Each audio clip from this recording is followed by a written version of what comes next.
ஆலயா cotton வேட்டிகள் ஷர்ட்டுகள் wedding celebration.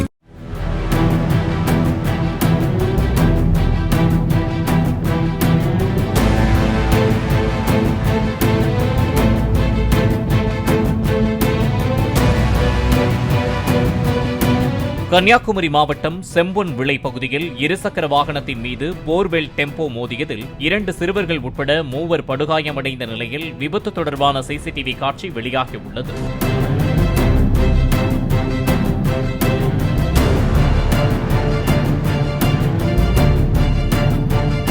Borewell டெம்போவை ஓட்டிச் சென்ற ஓட்டுநர் மதுபோதையில் விபத்தை ஏற்படுத்தியதாக கூறப்படும் நிலையில் போலீசார் விசாரணை மேற்கொண்டு வருகின்றனர். ஆலயா காட்டன் வேட்டிகள் ஷர்ட்டுகள் வெட்டிங் செலிப்ரேஷன். பிளே ஸ்டோர் மற்றும் ஆப் ஸ்டோரில் இருந்து பாலிமர் செயலியை QR கோடு மூலம் பதிவிறக்கம் செய்யுங்கள். செய்திகளை உடனுக்குடன் பெறுங்கள்.